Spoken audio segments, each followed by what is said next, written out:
live. Hello and welcome to the Modern Romantic Podcast, where we celebrate and inspire romanticism through passionate people doing incredibly spooky things. Hi, I'm not a jack-o'-lantern. My name is Lewis. I'm just kidding. My name's Trey. Hi. And I'm joined by my co-host, Emily. Hi, Emily. Hi, I am not Emily. I am the ghost of Emily. Ooh. I'm Ooh. haunting you right now. Boo. Yes. I get instant bardic inspiration from that because you can help me inspire some of the clothing that I'm making. So yes, I love Boo. that. Eek.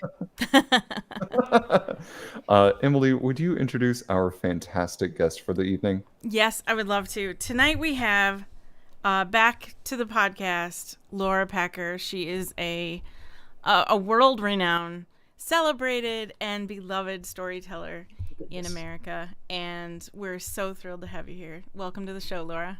I'm so happy to be here. Thank you for inviting me to share stories. Yay! So glad you can make it.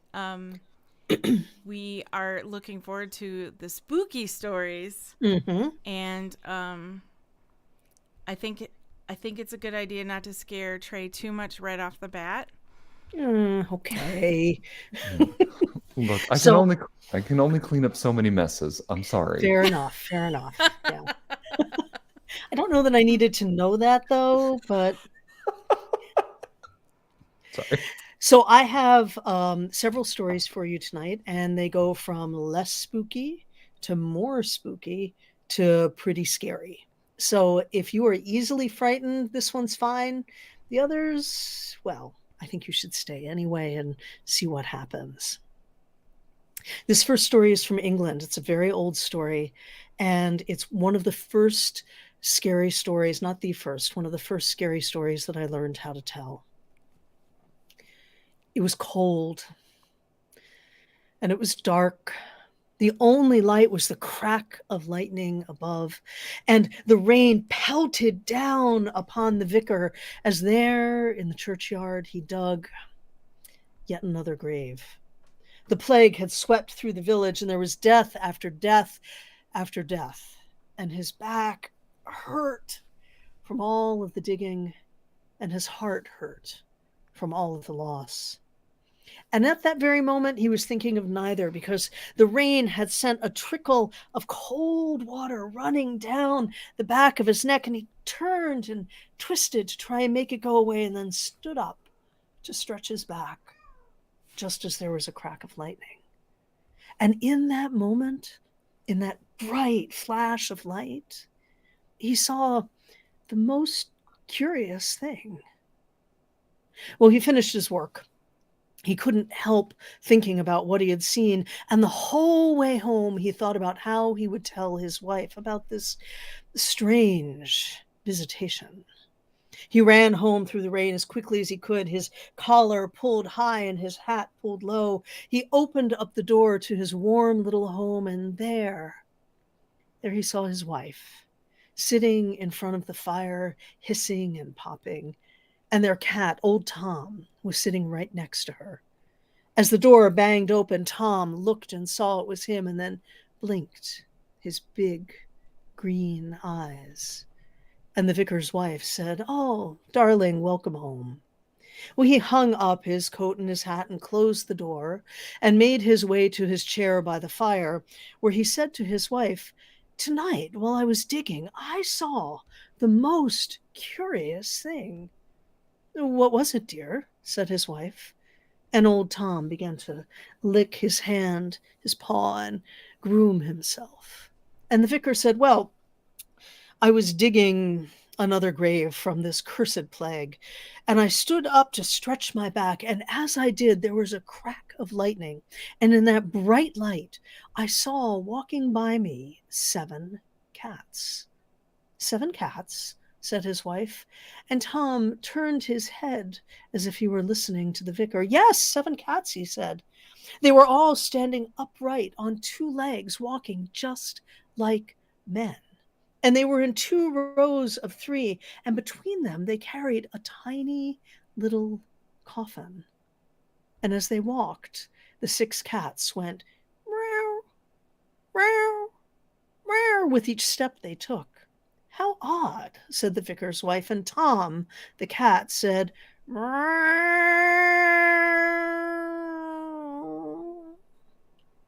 "In front of them," said the vicar, "there was a seventh cat, larger than the rest. He was all black but for a white patch on his breast, just like our Tom. And when they pulled even with me, they stopped, and that seventh cat turned to look right at me." And Tom the cat went, and the vicar said, "That seventh cat looked at me and said, 'Tell Tom Tildrums that Tom Toldrums is dead.'" And then they walked off into the storm. Isn't that strange, dear? Dear? But the vicar's wife wasn't looking at him anymore. Instead, she was looking at their cat Tom, who had puffed himself up and then pulled himself up until he was standing on two legs. And he looked at them and said, "If Tom Toldrums is dead, then I am the king of cats." And Tom swept up the chimney and was never seen again.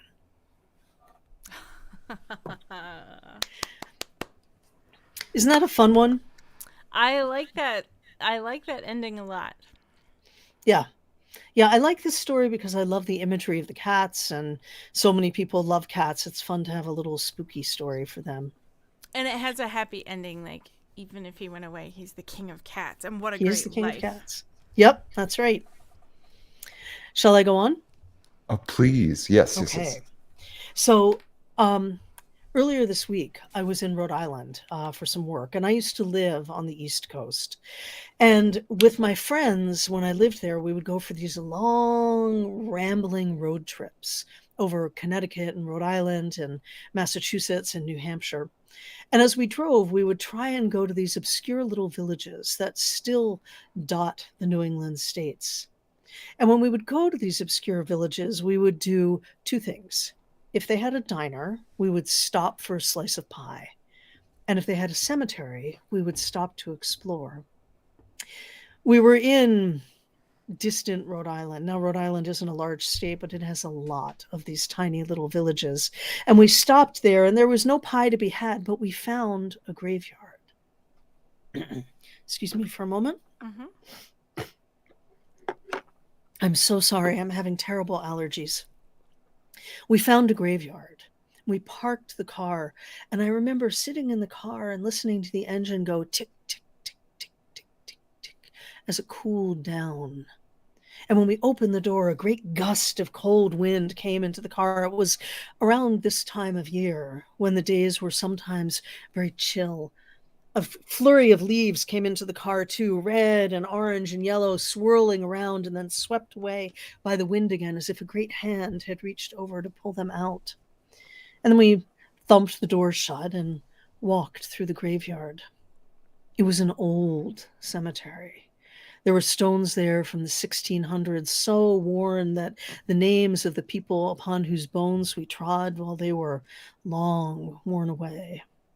And there were crypts buried in the hill with doors that never hung on their hinges quite right, so they would be just a little askew, and we would peer into the blackness. We couldn't see anything, but that cool air always had a particular aroma of dirt and time. And then we saw one headstone that was really peculiar. It was bound to the ground with wire straps that were old and rusty and bleeding the rust onto the stone. And at the base of the stone, there were pennies and dimes. There was what looked like a wedding ring and wax from candles. I read the name of the person on the stone. It was still barely legible. The date was from the 1700s, and the name was Mercy Brown. Below her name, it said, "Twice buried, once dead." Well, I couldn't resist. Once we were done with the drive, I went to the library and looked for books on Rhode Island legends, and I really had to look. This one was hidden in an old book that was dusty on the shelves, and I was reading through this book of Rhode Island folklore when I came across the story of Mercy Brown, vampire. Mm. Elias Brown, I'm not done yet. Let me tell you the story. Yeah. Yep, sorry about that. Elias Brown, he was, in the terms of the day, a wealthy man. He had enough farmland to support his family and then to sell off hay and vegetables. He had 4 healthy children, which in those days, that was a rarity, and it made him rich indeed. And he had a wife who was strong and of good temper, and their life together was as sweet as it could be in those early days of settling the United States. Well, everything was fine until one autumn his eldest daughter grew ill. She grew pale and weak and began to cough.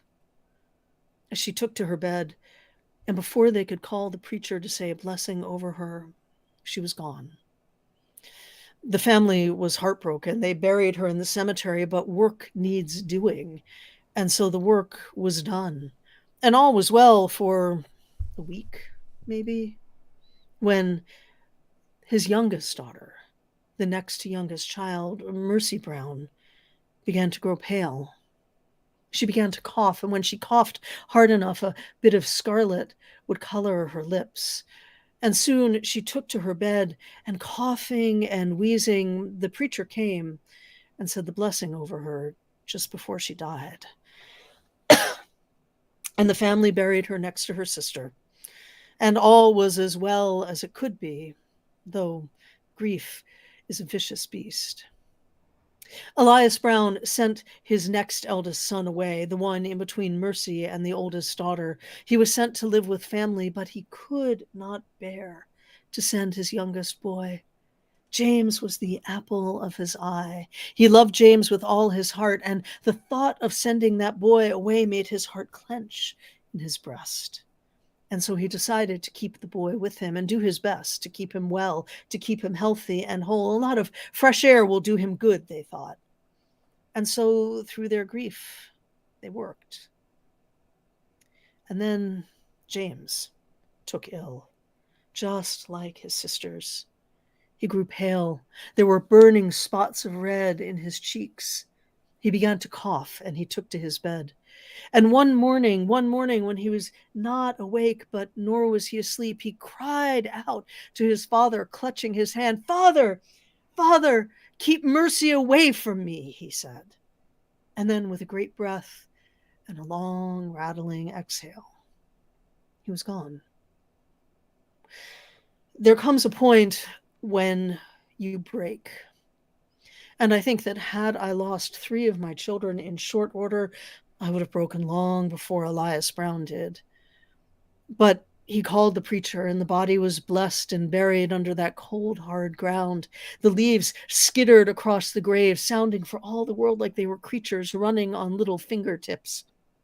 And then he called the men of the village together. They stayed up late that night talking about his lost children and talking about what James had said. And the men said together to Elias Brown, who could not say it himself, "Well, we'd best dig up Mercy."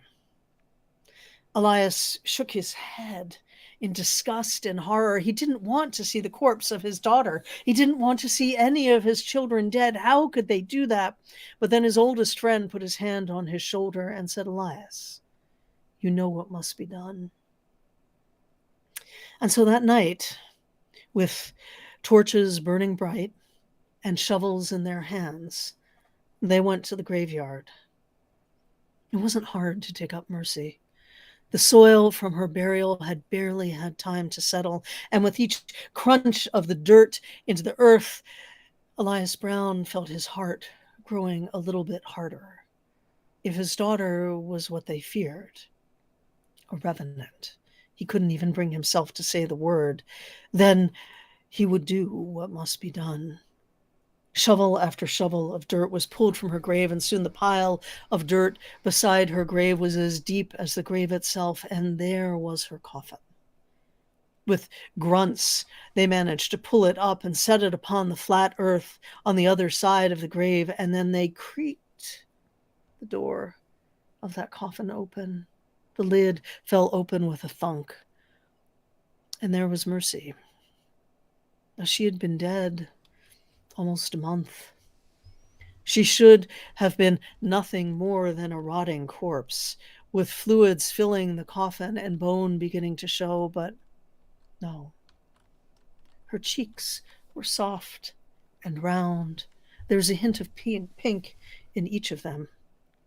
Her lips were redder than they had been in life, and her eyes were open but without seeing. And Elias Brown said, "I will do what needs to be done." So he took the shovel, and soon her head was cut through, her neck was cut through. They turned her head, they put garlic in her mouth and turned her head over and turned her body so the neck was at one end and her head at the other. And then they sprinkled her with holy water, and they covered her up and buried her again. Elias Brown went home, and he told his wife about what had happened. And he said to her, "When I took that shovel and I put it against her throat, her eyes began to see and her body began to thrash and she began to scream. But I swear to you, when I cut through her neck, I heard her voice saying, 'Thank you, Father. I am gone.'" And so I don't know if I did the right thing or the wrong, but she is gone now. And our only living boy, well, maybe he will stay with us. And so he did. The boy was summoned back home. And Mercy Brown never visited him. He lived for a long life, long after his parents had died, and he inherited that farmland and he tended the graves of his siblings and his parents. And there I was, hundreds of years later, standing beside her tombstone, looking at the iron that bound the stone to the earth and the words, "Twice buried, once dead."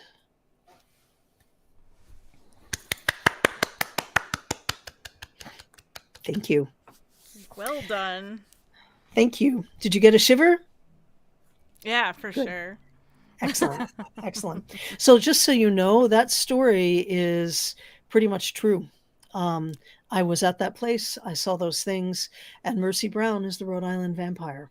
Oh. You could look her up. You could find the story of Mercy Brown. So the only part that wasn't true was that it was hard to do the research because her story is everywhere. So Wow. yeah. Yeah, strange things happen in this world of ours, and it's easy to forget that strange things happen and tell ourselves that our electric lights and all of that make us safe, but I don't know that they always do. So do you have any questions or comments? Should I go on? Trey? I'm having a blast. Please continue. Okay. All right. So hello to everybody who's watching. I hope you're enjoying these stories. The next story that I want to share with you, thinking about which one I want to do. I'm going to do one of my favorites. This is, there are versions of this story from Jewish folklore. There are versions from folklore around Eastern Europe. And I love this one because there is a wiliness to this story that I think is really fun. This is called The Knife. Well, he wasn't a very good son, but no one could say that she was a good mother either. And when she finally shuffled off this mortal coil, he shed some tears at her burial, but mostly, to tell you the truth, he was relieved. You see, she had been a tight-fisted woman. And throughout his entire childhood, well, he knew that she had money. There was money always enough for a new dress for her, or for her to go visit friends or relatives, but there was never enough money for him. His shoes would wear through, and she would tell him to just fix them, while she had pair after pair after pair of shoes in her closet. So after she died, he wanted to know where the money was. So he went back to the house where he had lived with his mother his entire life, and he began to tear it apart. He was methodical. He started in the basement and emptied out everything in the basement and looked for likely places where it could be buried. And then he made his way up to the first floor and emptied out the kitchen and the living room, and then went to the bedrooms upstairs and tore her bedroom apart. He pulled up the floorboards. He checked every book and every box. He even checked his own room. She was sneaky enough that she might have hidden the money there. But no, he couldn't find anything. And he stopped being able to sleep. He was so frustrated and full of rage and anger that finally, he decided to go to her and ask for help. She lived at the edge of the village. Some people called her a witch, but most people, well, they just knew that she was there if they needed her, and they gave her a chicken or some eggs or some fresh dug turnips in exchange for her services. And so he went and he told her the story of what had happened. And he said to her, I want to know where that money is. And if you can find it for me, why, I will give you fully half of whatever I find. Please help me. I can't sleep. I can't eat. All I want is to know where the vixen hid it. And so the old woman said, well, I can do that for you, because witches are always called old women, of course. And if you will pay me half of the money, I suppose that will be good enough. Very well, she said, you go back home and come see me in 3 days' time. And so he did. He went back to his house, and we will leave him there for a little while, though he returns to our story. She went into the kitchen of her home, and she looked at the knives that were hanging on hooks on the wall. There was the one that was long, and the one that was short, and the one that was thick and wide. There was the one that she could never get quite clean, so there was a spot of blood on it, and it was prone to rust. And then finally, there was the knife she was looking for. She took that knife, and before she went to bed that night, she said words over it and used it to slice her own hand. And while the blood was still fresh, she put it under her pillow, and she went to sleep. In the middle of the night, she had a dream. She dreamt that she was down in hell, and a demon walked up to her. It was hot, and the sound of the damned was nearly overwhelming, even in her dream. But this demon came up to her with a great knife stuck in his breast. And he said to her, remove this knife from me. And she looked at the demon and said, why should I? And the demon said, remove it, woman. But she was afraid of nothing. Excuse me. And she said, I will remove it only if you will bring to me the spirit of the old woman who died in the village recently. And the demon said, bah, I will do no such thing. And she woke up. The knife was a little more bloody now. And she left it under her pillow and went about her day. And that night, when she went to sleep, there she was in hell again. And the demon came towards her, but now there were 2 smaller demons on either side supporting him, his arms draped over their shoulders. And the knife was deeper in his breast, and the blood was starting to seep down. And the demon said, please tell me, how can I remove this knife from me? Please, will you pull it out, old woman? And she said, well, you know what I want. I must speak with the souls of one of the damned. And the demon roared, no, we can do no such thing here. And she shrugged and woke up. And the next night, when she went to sleep, that bloody knife was under her pillow. And when she slept, she had a dream, and there she was in hell, and the demon was on the ground, rolling in agony, a puddle of blood underneath him. And he said, please. And she said, all I need is a few minutes with one of the souls of the damned. And the demon said, fine, I shall do so. And the demon sent other demons to bring back the woman who had died. Well, said the witch. Your son has hired me to find out where the money is hidden. And she said, I will tell him no such thing. He was a terrible son. He didn't care for me in life. Why should I care for him in death? And the witch said, tell me, or I will never free this demon from his torment, and who knows what they will do to you. Fine, said the woman. I will only tell you this. It is in a box. You tell him that, and that will have to be enough. And the witch said, very well, and then reached over and pulled the knife out from the demon. When she woke up, the knife was there in her hand, her nightgown covered in blood. And that afternoon, the man came to her door. She let him in and said, well, I've spoken with your mother. And she said that the money is in a box. A box! A box! I have looked in every box in the house. I have found no money. You have not done right by me. And the old woman said, well, go and look again. See what you can find. So the man went back to his home, and he looked in every box, in this box and that box. But then finally there was one box that was heavier than it should have been. And so he picked it up and dashed it upon the floor, and the false bottom fell out. And there, finally, was his mother's fortune. He gathered it up and put it in a bag and left that very night, not going to the old woman's house to give her her due. Well, over the next few days, all everyone in the village talked about was how the son of the woman who had died had disappeared, and how the house was an incredible mess, and there in the house was a broken box. The old woman knew what had happened. She had no doubt that he had found the money and then left. But she wasn't worried. You see, she had a knife.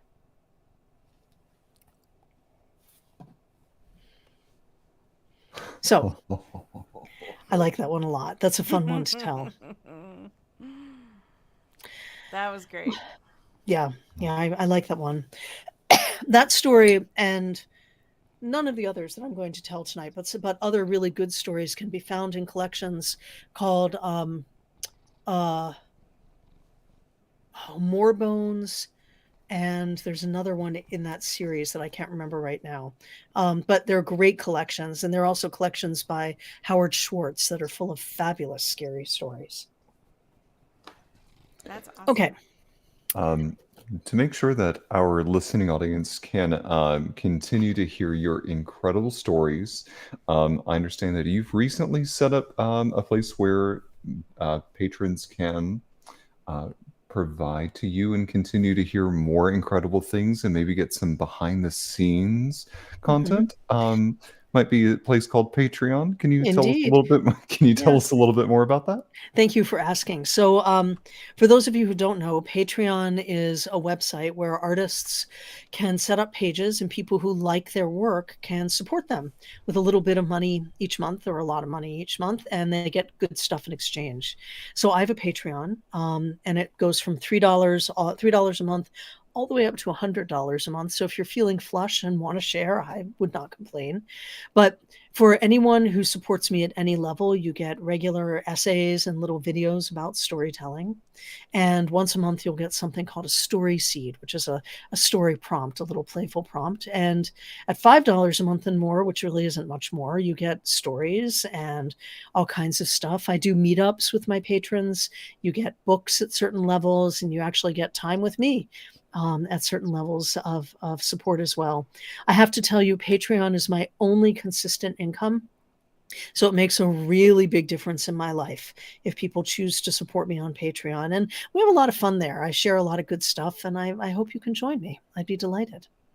I also have a concert coming up at the end of this month called Haunted, More Stories for the Brave of Heart, which includes other scary stories other than what I'm telling today, and some that are even scarier than what I might tell tonight, because this will be on YouTube, and I really don't want to scare someone so much that they faint or anything. So I hope you can join me on YouTube.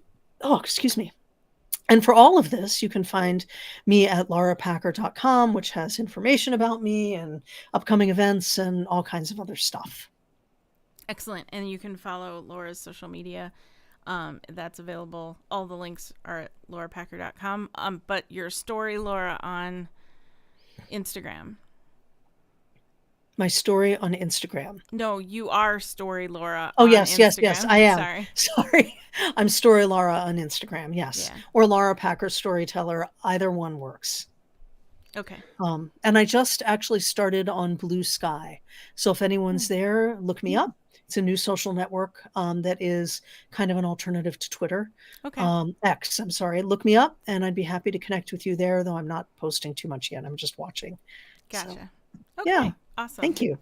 Um, Do you have one more story in you? Oh yeah, we're Oh, not done yeah. yet. We just wanted to make Okay. sure our audience knew who you were and what was going on, and I knew how to appreciate connect that. with you before it got much later. So Great. Thank you. I appreciate that. So this next story that I'm going to share with you is one of my favorites. And it's one of my favorites because it's not just a scary story, but it's how I learned that storytelling can be really effective. So let me have a sip of water. maybe you're turning into a vampire. Have you considered this? I have. I have. I like the nighttime, and I think my teeth are maybe getting a little pointier.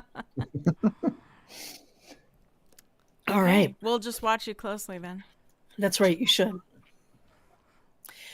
When I was a kid, I went to summer camp. Now, I know people who had amazing experiences in overnight summer camp, and there were things that I liked about it, but to tell you the truth, I did not fit in. I was a little too weird. I'm sure you're shocked to really fit in with the other girls in my bunk. I enjoyed the activities. I liked swimming and hiking and arts and crafts and all that kind of stuff, but it was hard. Because I didn't fit in, it was a little bit lonely. Now, one year at summer camp, we were actually going to go camping. Usually we stayed in bunks and I'm sure you've seen those. So a big room with lots of bunk beds in it. And it smells like old wood and and the fire that's burning outside.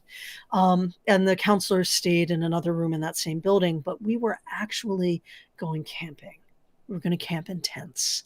And I was so excited because I went camping with my family almost every year, and I knew a thing or two about camping, and maybe they wouldn't pick on me so much afterwards once they saw my great camping skills. I should have known that skills are not what get you not picked on, but that came later in my life. So everyone in my bunk, we piled into a van and we drove out of the camp and along the highway and then on secondary roads and then up the really dusty gravel road until we got to the property that the camp owned, high up in the Pocono Mountains. This was in Pennsylvania. We opened up the gate and drove in and closed the gate, and I looked behind us and I could see that cloud of dust rising up in the air.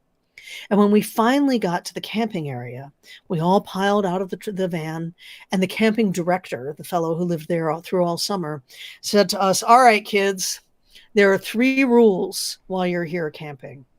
Rule number 1, no food in the tent.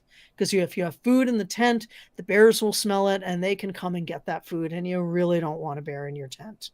Rule number 2, no one walks around without a buddy, without a partner. Doesn't matter if you're just going to the outhouse, you need a buddy when you go there, especially at night. And rule number 3, you always have a flashlight with you at night. Never go anywhere without a flashlight. Do you understand that?" And we all nodded. And then we went to our tents. There were 6 people in each tent, 6 girls in each tent. And when I got to the tent where I'd been assigned, the other girls who were in there, they said, "Laura, you're going to sleep in the back of the tent. So when the bears come, they'll just come and they'll get you first," which I was fine with because I knew that bears have really good noses. And if I didn't have any food in the tent, the bear was going to go for the place where the smell was strongest. So I wasn't too worried about it. Well, life went on. We hiked and we did camp crafts and stuff like that. And the only people impressed by my skills were the counselors, who had also noticed that I kind of got picked on by the other kids and that I really wanted to fit in. And so I guess they felt sorry for me. So they did something that I'm sure they thought was a favor. and I'm equally sure didn't help my popularity at all. After everyone else had to go to sleep in their tent or go to their tents and try and sleep, they let me stay up a little later with them. And I would go to the counselor's fire and I would listen to the stories they told, and then I'd go back to my tent. And I really liked this because the girls in my tent, oh, they stayed up late giggling. They talked about boys. I was 12 years old. I didn't care about boys yet. They talked about makeup. I was 12 years old. I didn't care about makeup. And they talked about pop music, and I didn't know any pop music. That wasn't what I listened to. Is it any surprise that I didn't fit in? Well, so I stayed up late with the counselors every night we were there. And one night, while we were sitting around the fire, the director of the camp said, "You want to hear a really scary story?" We all nodded. And this was the story he told.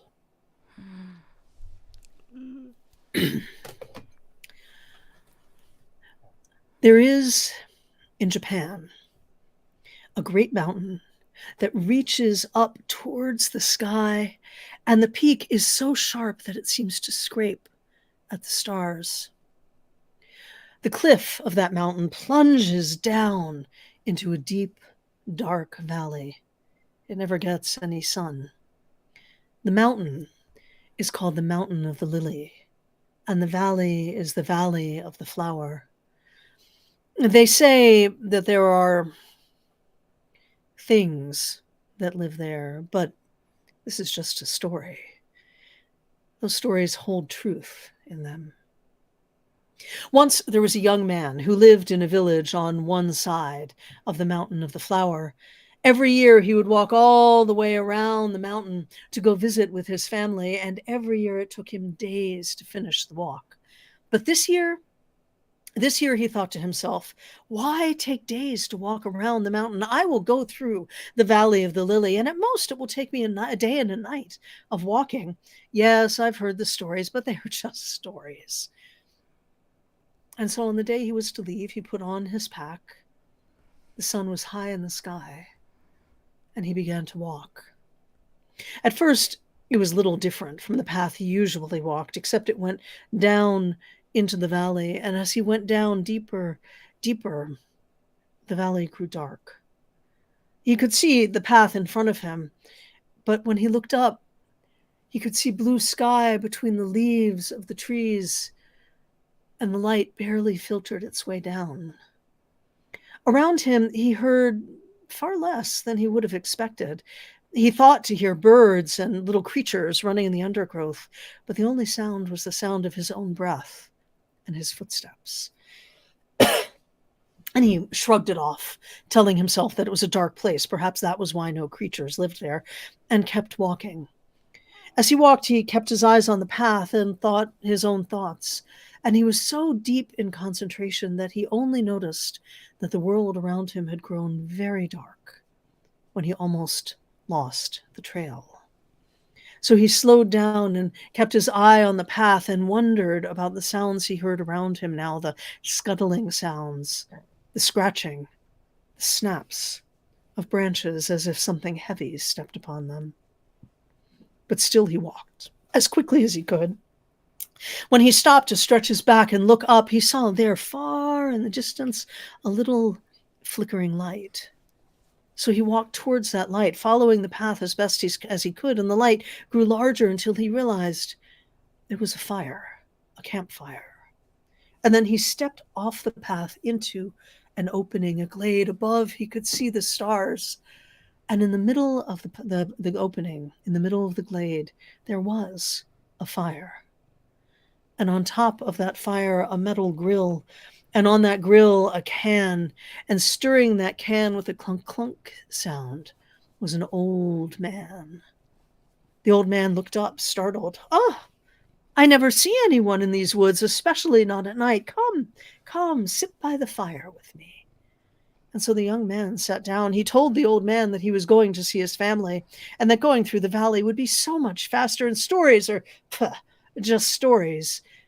But maybe his voice wasn't as brave when he said it this time. "Oh, yes, said the old man. "Well, Sit with me and rest as long as you need to." And so the young man sat there watching the old man stir the can, clunk, clunk, clunk, clunk. And then, silence between strangers is rarely comfortable. So he thanked the old man and stood up and kept walking. Soon he was back on the path, the light from the fire far gone behind him. When he looked up, he saw only darkness, and around him the darkness seemed thicker still. But he kept his eye on the trail, and in the thin light of stars that trickled down from between the leaves, he could see the path just enough. After a time, he heard a sound, a wailing sound. He wasn't sure what it was. He thought maybe it was a hurt animal. But then, as he kept walking, the sound grew louder, and he realized it was the sound of someone weeping, as if their heart were broken. And as he kept walking, the crying sound grew louder until he found himself in another glade. And in the middle of the glade, there was a young woman kneeling on the ground, her face buried in her hands, her hair streaming around her. She was rocking back and forth and sobbing as if the world had come to an end. The young man walked towards her. "Miss," he said, "Miss, what's wrong?" But she didn't stop. He took a few steps closer. "Miss, please, please don't cry. I will help." But still she wept. And he took a few steps closer and touched her shoulder and said, "Miss, you don't have to cry. Let me help you. What's wrong?" And then her crying stopped. And ever so slowly, she lifted her head from her hands,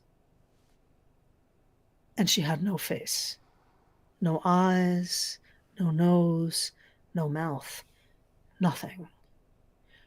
The young man stood there in horror for a moment, and then stumbled back as she lunged towards him, her fingers like claws, and he turned and he began to run. Her fingers had caught in part of his clothing, and he heard the rip as he ran out of the glade. And behind him, he could hear her running, her footsteps pounding on the ground as his footsteps were pounding on the ground, and his breath was rasping in his throat, his heart beating in his breast, and it felt as if the roots were rising up to trip him, and the branches were reaching for him, and all around him he heard the sound of heavy footsteps running, and he ran as fast as he could until he saw that flickering light in front of him, and he burst back into the glade, and there was the old man at the fire, and he collapsed by the fire, and the old man said, "What is wrong? What is wrong?"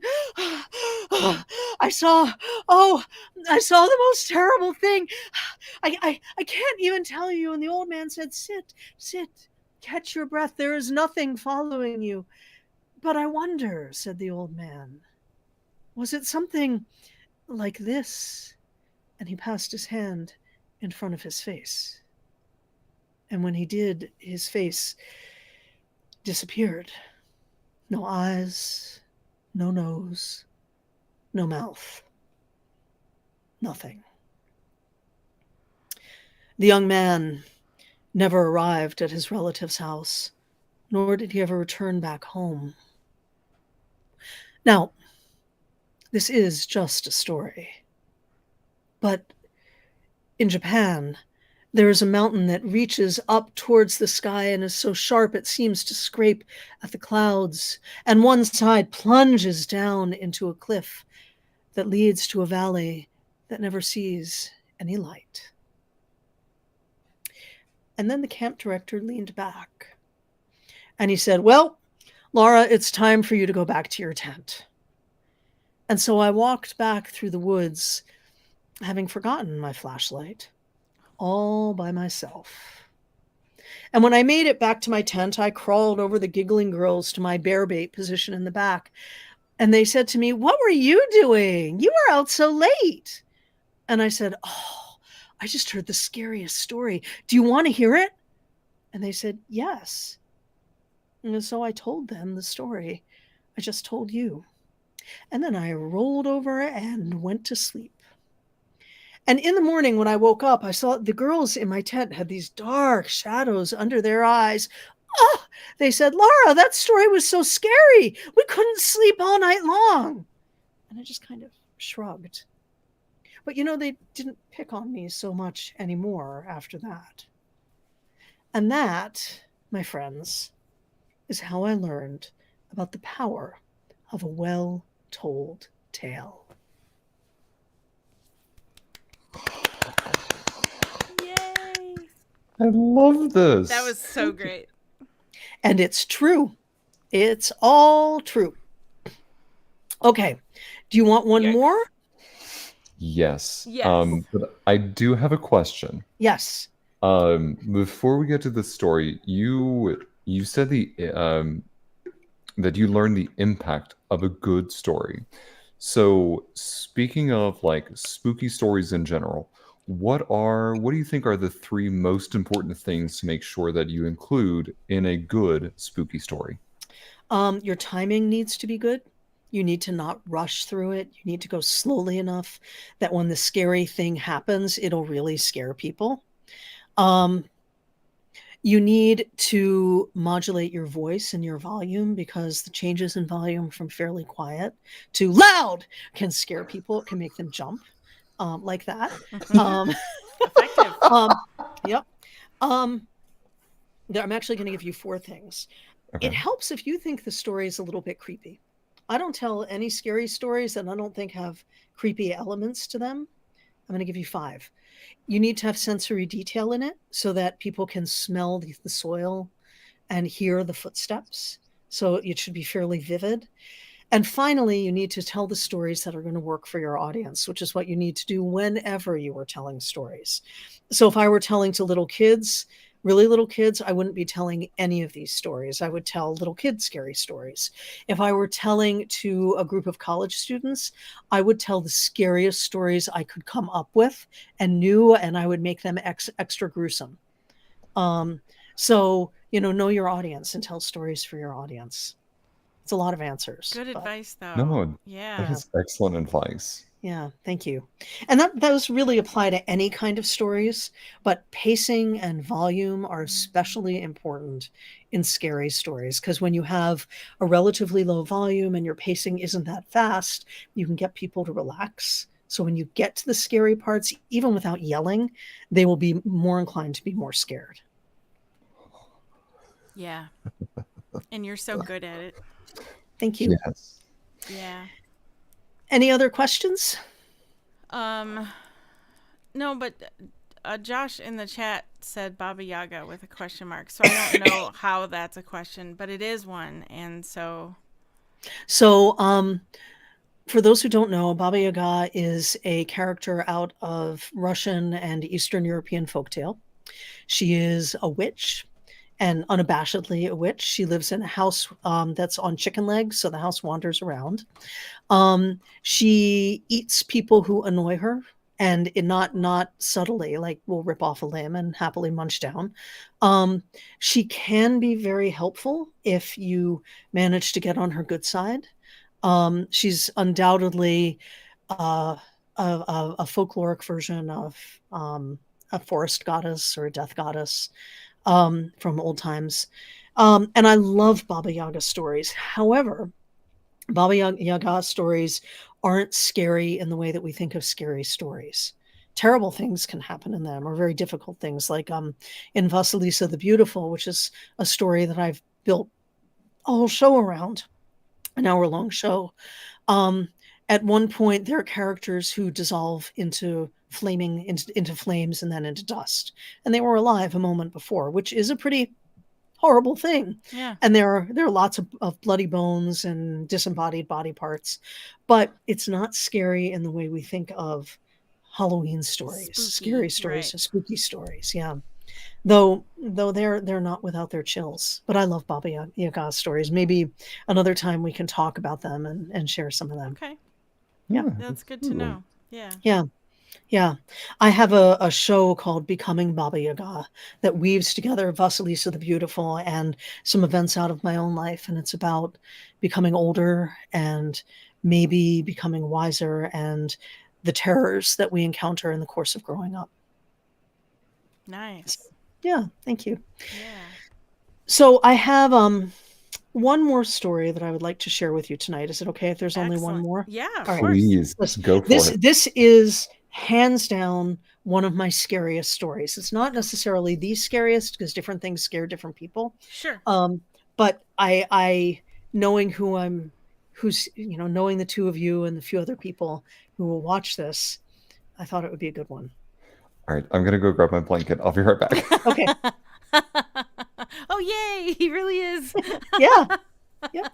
That's excellent. Look at I'm that. literally chilling him. Yay!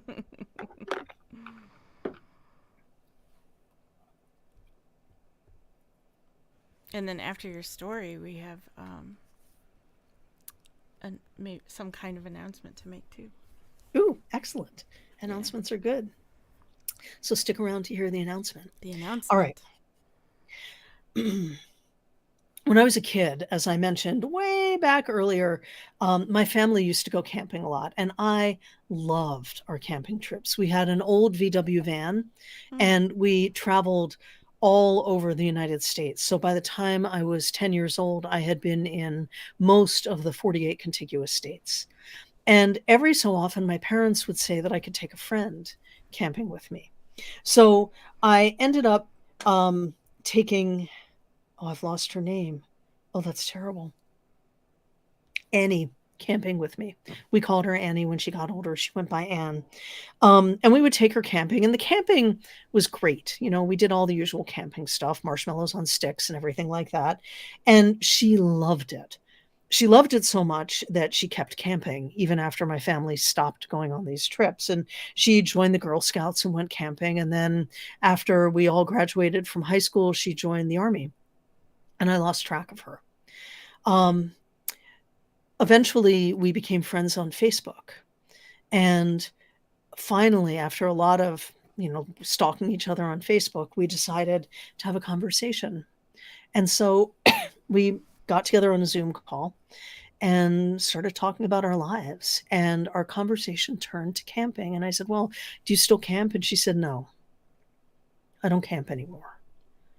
And I said, it sounds like there's something that happened. And she said, yeah, after high school, after college, after the Army, I kept camping.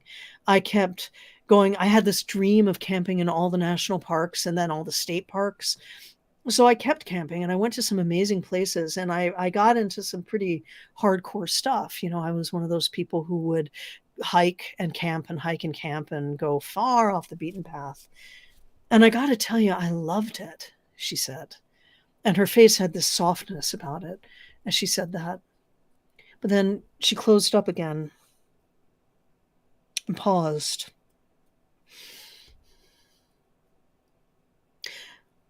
Laura, you shouldn't go into the woods at night. Why not? I'm still camping. You just shouldn't do it. Which made our conversation really awkward. So we hung up, but I couldn't let it rest. I sent her a message and said, look, Annie, I need to know what happened. If you can share it with me. If it's too much, don't. And I was thinking she had some terrible experience with a person. But if you can, I'd really like to know, and maybe talking about it will help. And so we set up another Zoom call. Well, she said, I decided that I wanted to go camping up in the Pacific Northwest. I'd been to most of the national parks, so I found this state park in Washington State. And I was really excited about the trip. I love it up there. It's beautiful up there, she said. The trees are tall and the soil has a particular softness to it. So when you sleep on it, it's not so bad. So I got to the park and I stopped off at the ranger's booth to pay my fees. And I said to the ranger, joking, hey, any Bigfoot sightings lately? Because, that's Bigfoot country. And he said, no, there's no Bigfoot. But hey, watch out for the hide behind. And he had this big smile on his face. So I laughed. I told him where I was going to be camping. I parked my car and got out my gear and put my pack on. And I began to walk. It was beautiful. It was one of those forests where the light comes through in these misty bands and where the trees are so tall that you can't even see the tops and the trunks so wide that they seem like they are going to be there forever.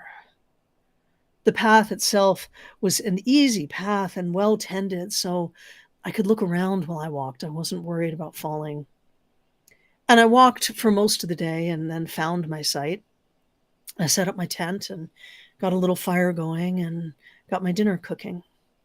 And the world around me began to grow dark, and I could hear all of those night sounds, the insects and the frogs, and the sound of the deer tromping through the woods.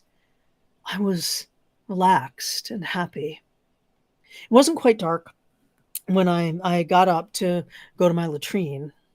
And as I walked there, I thought I saw something on a tree in the distance. I thought I saw fingers around a tree pull back and disappear. And so I stomped and made some noise. It might have been a bear or something, but I didn't hear anything else. So I went and did my business. And as I was walking back, again, I saw these fingers around a different tree pull back and disappear. And just before I got to my camp, I saw it behind another tree, the fingers, and I thought I saw kind of a shadow looking out at me. Now, the woods are weird places, and the woods in the Pacific Northwest, they are extra weird. So I yelled out something about, hey, whatever you are, whoever you are, nice to see you. I'll be gone in the morning. Let's leave each other alone, okay? And I'll put out something to eat so you can feel, you can have a bite. Because, if it was Bigfoot, I thought it would be a nice neighborly thing to do. So I finished my meal and I cleaned everything up and I put the food up high in a tree in the bear bag and I went into my tent, went to sleep. I woke up in the middle of the night. I had to pee. I always have to pee in the middle of the night when I'm in the woods. So I put on my boots and I got out and I had my flashlight and I walked over towards my latrine when I saw just behind the latrine those claws and the flashlight. Something peering out at me. And then the head went back and the claws pulled back. And so I made some noise and yelled and I did my business. And then I turned to go back to my camp. I couldn't see my tent. The latrine wasn't that far from the tent. I should have been able to see it. It was an orange tent, but I couldn't see any orange. So I turned around thinking I might have gotten disoriented and I was shining the light everywhere. And I didn't see the tent, but at a closer tree I saw.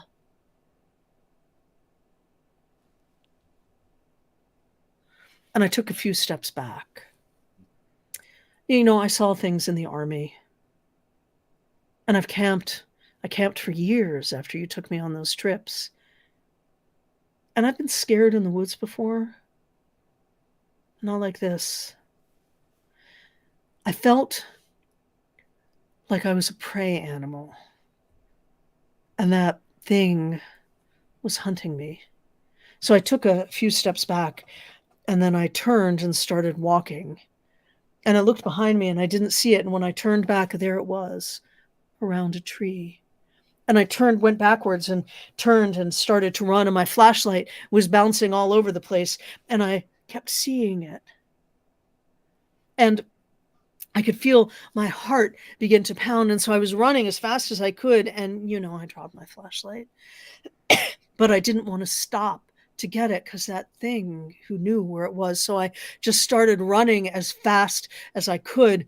And I was running and I saw at a tree these claws, but I couldn't stop. And I ran right into it. And I fell down. I wasn't unconscious, but I wasn't not. And then its face appeared over me, and I felt sharp claws in my shoulders. And then it smiled. Well, I woke up in my tent. My flashlight was beside me. My boots were where they should be. I could see the light streaming in through that orange fabric. And I thought, oh my God, what a nightmare. That was awful.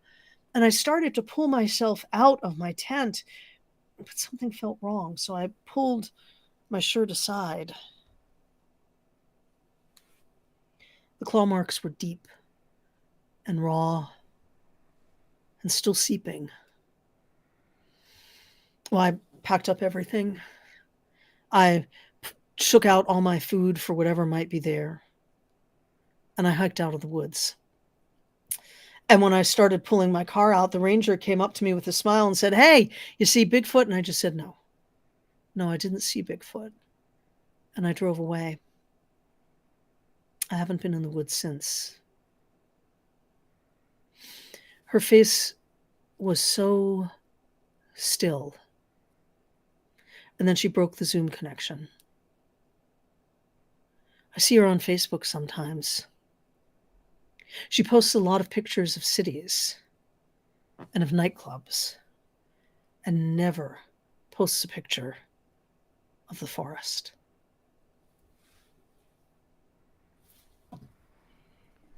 We're going to let this be a moment of silence for my spine.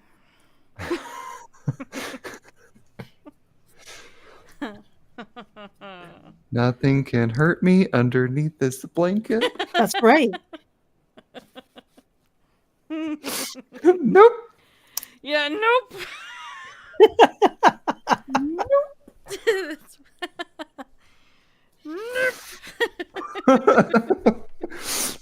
Yeah, okay. That was really good. Yeah. That was so good. Thank you.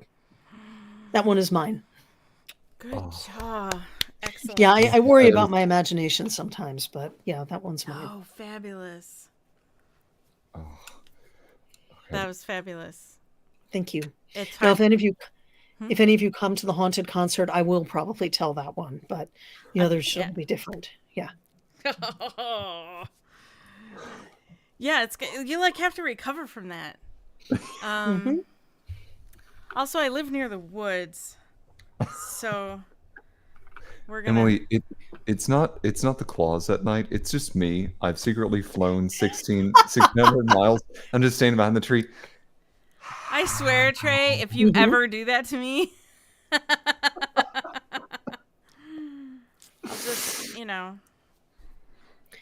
Well, hey, we put a litany of ducks in the pool for Josh's birthday. yeah. What's a few dozen of your friends hiding behind trees, just going? That's right. a few dozen.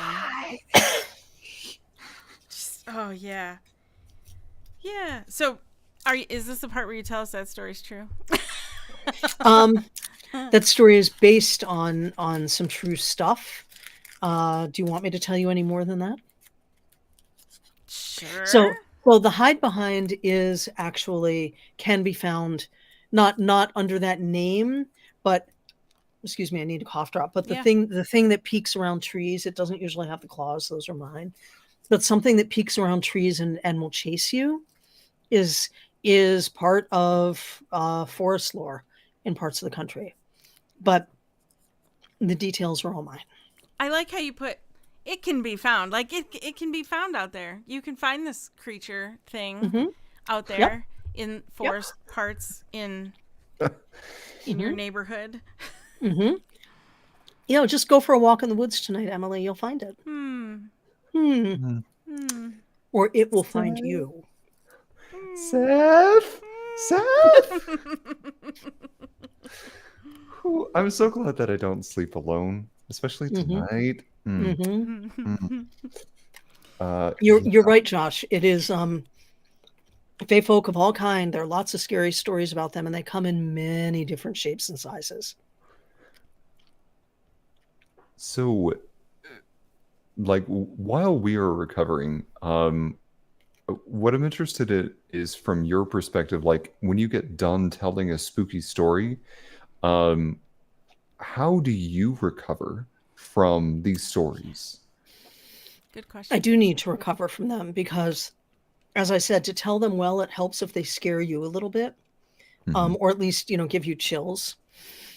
So after a concert like this, I will go have something to eat. Tonight, I'm going to have something to eat. I try and engage with some kind of story. I'm sorry about the crunching, or media. It's the hide behind. What can I say? That is different somehow. I often will wash my face in cold water because that actually is physiologically, cold water on your face helps bring everything down, brings your heightened states down. Occasionally, like around this time of year, if I gave myself a good scare, I'll watch a scary movie because I'm already in the right state for it. But being able to have those jumps that I don't, because I don't know they're coming, it means that I get to expel some of that adrenaline because there's a way to expel it. Sometimes I'll go for walks or exercise. But cold water is actually my biggest help. Or I can tell a silly story if you want, and then we'll all giggle and it will be okay. That's kind of my go-to if I watch like a scary movie, or I mean, usually it's inadvertent because I don't seek those out. But if I do find that what I've watched it might give me nightmares, or if I think that's a possibility, I must do some kind of palate cleanse by watching Yeah. something funny. Yeah, palate cleansing helps. Here, let me share one more very quick story. Is That'll that be okay? great. That'll be great for Okay. the audience members who might need a palate cleanse. Yep. Me, that would be me. Thank you. Yes. Once upon a time, there was a man who said he wasn't afraid of anything. And whether or not that was true, his friends got really tired of him boasting about it all the time. They'd listen, someone would tell a scary story and he'd say, "Nope, it doesn't scare me." There'd be a crack of lightning and he'd say, "Nope, I'm not afraid." Nothing seemed to scare this guy. And his friends got really annoyed. So they decided to make a bet with him that he could not stay the whole night in the local haunted house. Everyone knew this place was haunted. No one had made it past 1201 in that house. And if he could make it there, well, then maybe they'd believe him. And maybe once he proved it, he would shut up and stop boasting. But if something in there scared him, then surely he would shut up about nothing ever scaring him. So he agreed. He went to the haunted house on a night of a full moon. He sat down on a dusty old rocking chair, and he started to rock back and forth, and the chair and the floor both went creak, creak. And he sat there with a lantern reading his book, taking sips from his thermos. And at midnight, he heard footsteps upstairs, and a voice said, "Do you want to see what I do with my long red fingernails and ruby red lips?" And he stopped. And he thought, no, I didn't hear anything. And he rocked back and forth in his creaky chair. And then he heard footsteps coming down the stairs. And he heard a voice say, "Do you want to know what I do with my long red fingernails and my ruby red lips?" And he held still and he felt his heart begin to beat a little faster. And then he heard the footsteps creak into the room, and there was a huge, shadowy figure there. And as it spoke, he could see light glinting off of long red fingernails, the color of blood. And the voice said, "Do you want to know what I do with my long red fingernails and my ruby red lips?" And the man couldn't stand it anymore. He jumped up and he began to run. He ran out of the house, running as fast as he could, and he heard footsteps behind him and a voice saying, "Do you want to know what I do with my long red fingernails and my ruby red lips?" And he ran as fast as he could, and he ran long, and he ran hard, but he ran out of breath. And he stopped, and the footsteps ran up to him, and he turned around, and there was a huge, hideous creature with markings all over its skin and wounds and long red fingernails and ruby red lips. And it leaned towards him. Its breath was terrible. And it said, "Do you want to know what I do with my long red fingernails and my ruby red lips?" And the man, thinking it was the end, just wanted it to be over with. And he said, "Yes, fine, show me." And the creature went.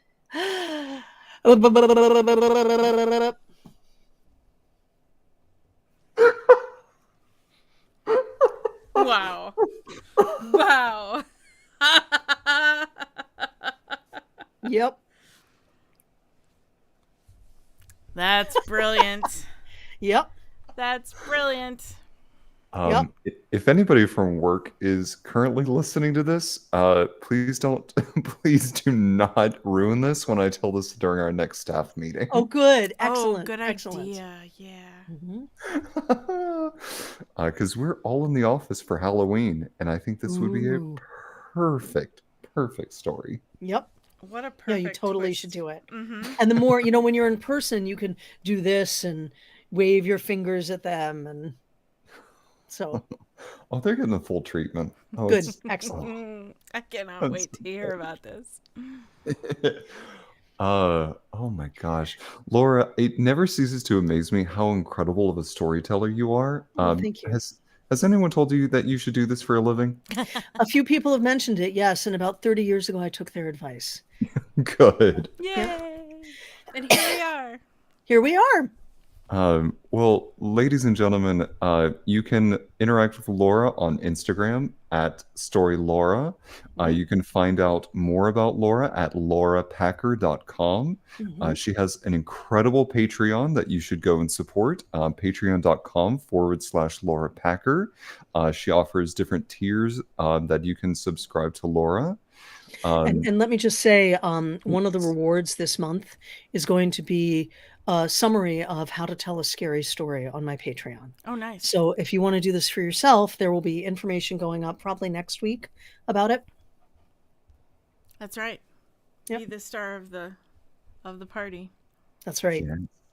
And then you can tune in and watch Laura's upcoming concert, Haunted, More Stories for the Brave of Heart on October 25th.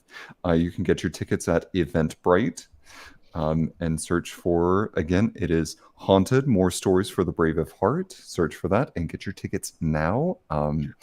I will be purchasing mine in just a couple of minutes here once we wrap up. Yep. And a recording will be available for 2 weeks afterwards for ticket holders. Oh, nice. Okay. Yeah. Awesome. Yep. Seth, I know what we're doing. Also coming in 2024, Laura Packer will be at the 510 Art Lab in Sauk Center, Minnesota. Yeah, that'll be really fun. Yep. We have lots in store for that. That'll be great. Yeah. Well, thank you so much. Thank you for letting me share stories with you and give you the creeps, and go splash some cold water on your face and eat a brownie or something like that. I like that. That's such a good plan. Yep. Good plan. Trey, not one of the Fey folk brownies, but like a chocolate brownie. Yeah, good advice. Yeah. Trey, you might have to throw those brownies away then. We'll start over. No, I already ate one. What do I do now? So did it squeak while you were chewing it or what? I don't want to talk about it. Okay. That's so wonderful.